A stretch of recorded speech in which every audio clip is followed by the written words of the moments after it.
And welcome back to Game Escape, here today with a review of Yumi's Odd Odyssey for the Nintendo 3DS, a game in the Umihara Kawase series, which debuted all the way back in 1994 on the Super Famicom. And I really think that we're so lucky to have finally gotten this game on our shores here in North America. It is, as you know if you've been following this channel, I've said it time and again, this is one of the best puzzle platformers of all time. And I mean, it's historically, its refinement and its challenge and its control scheme is up there in my mind with the great platformers such as Mega Man and Super Mario. I'm going to apologize, however, here at the outset for two things.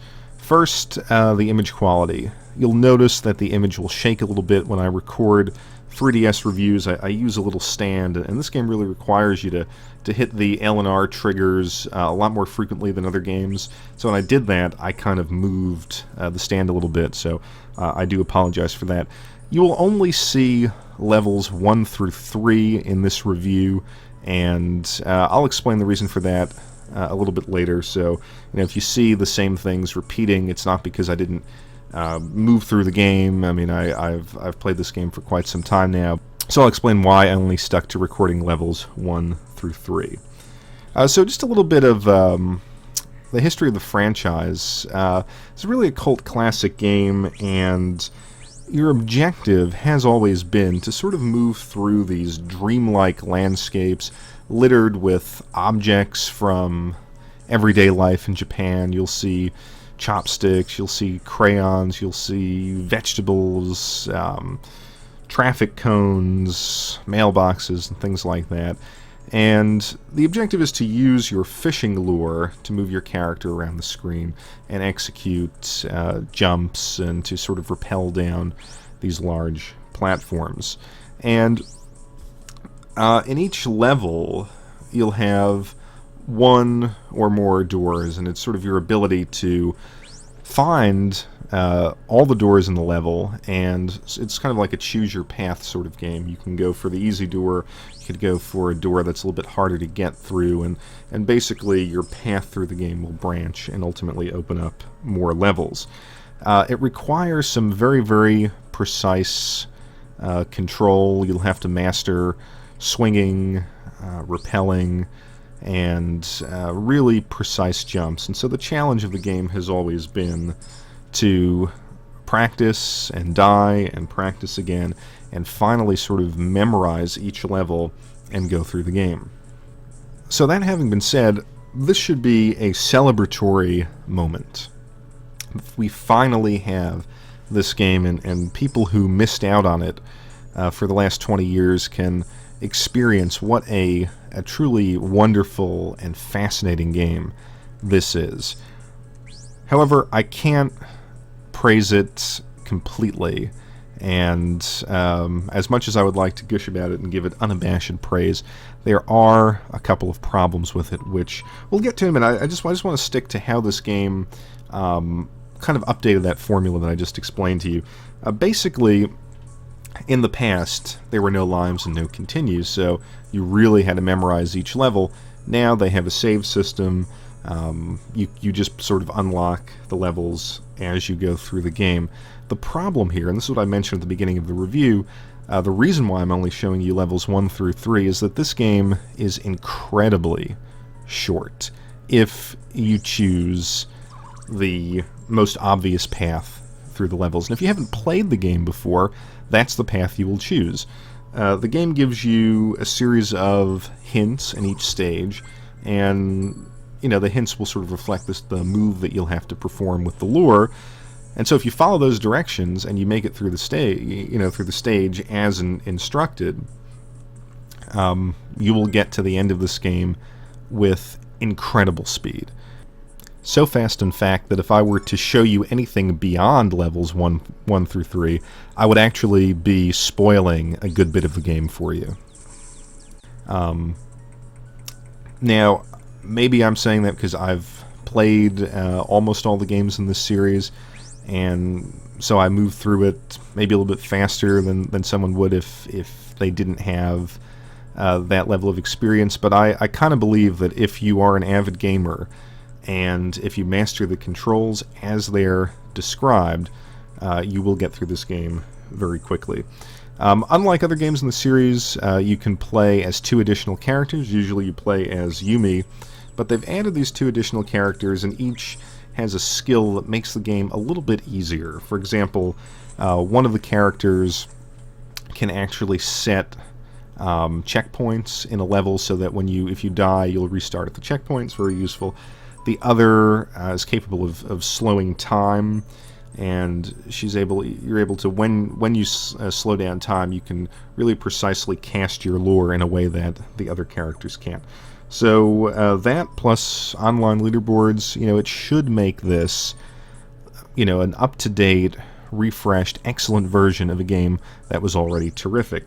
But that's not the case, and there were a couple of problems even beyond the length issue. And probably the most glaring are the controls. The controls in this game are serviceable. They certainly allow you to enjoy the game as it was intended, but having come from the Super Famicom and the PlayStation Portable versions, the controls are, quite frankly, not as good, and that's really one of the reasons why I had to hit the left and right shoulder buttons so frequently, because they allow you to cast the lure diagonally. And in previous installments, you're always able to do that with the D-pad, and I sort of got used to that. You couldn't do that here, and it kind of makes for an odd sensation of holding the 3DS, because once you cast your lure, you have to keep holding the button and then sort of swing and maneuver around the screen. So if you're casting the lure diagonal left and moving left, your hand is sort of holding the controller in what I thought was an uncomfortable way. It also seemed like this game was slowed down just a little bit. I felt like in other versions I could, accomplish more complex jumps with ease, and that really wasn't the case here. Again, it's not bad, but having come from previous versions of the game, it's not what I expected. And if you haven't played those other versions, it's not going to be an issue. But just figured I'd note it.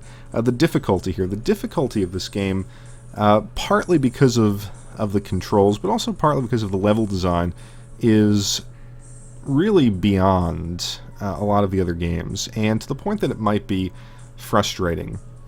The game has always been about mastering the different types of moves that you can perform, the different jumps, and really understanding the physics of the fishing lure. But once you had that, you could actually get through the game with a certain degree of ease. It's that practice makes perfect.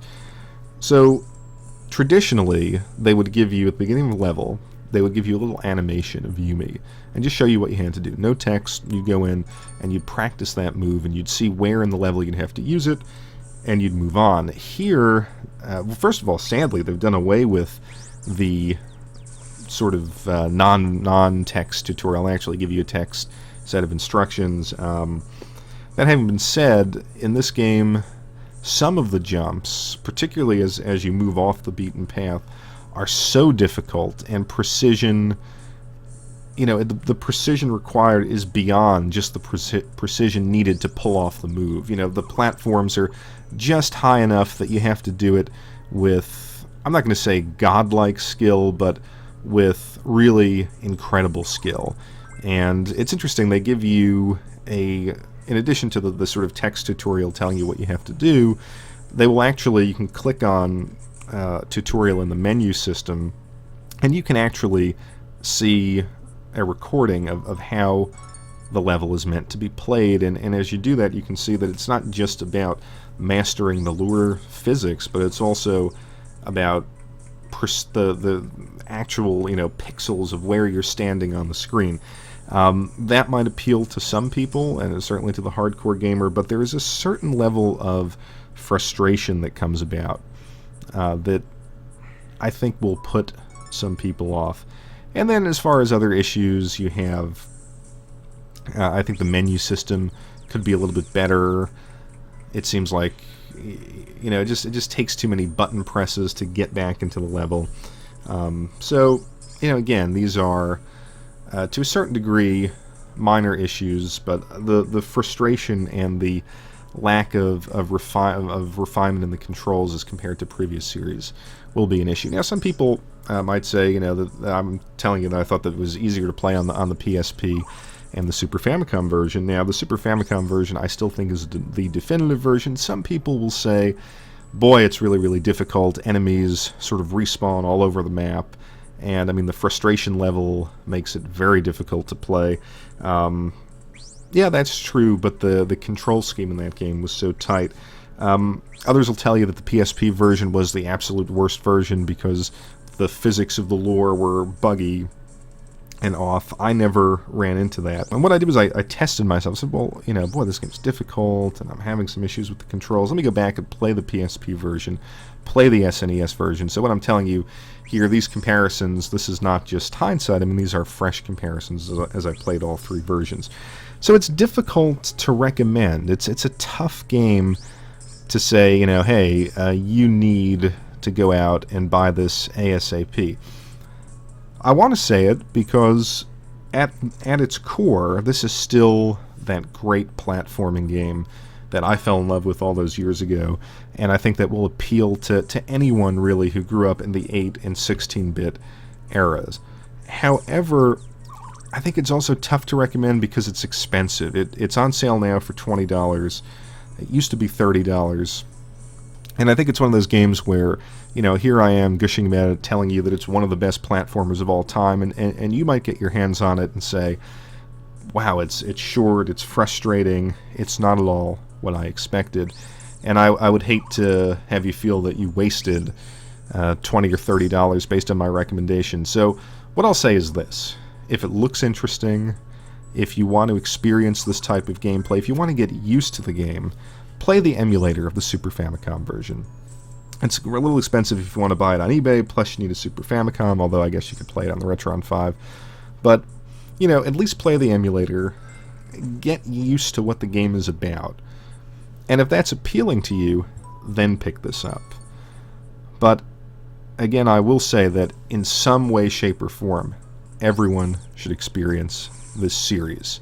Whether it's this game, whether it's the PSP version, the PS1 version, or the original, it is just that fantastic. So I thank you as always for watching Game Escape, and I'll be back shortly with another video.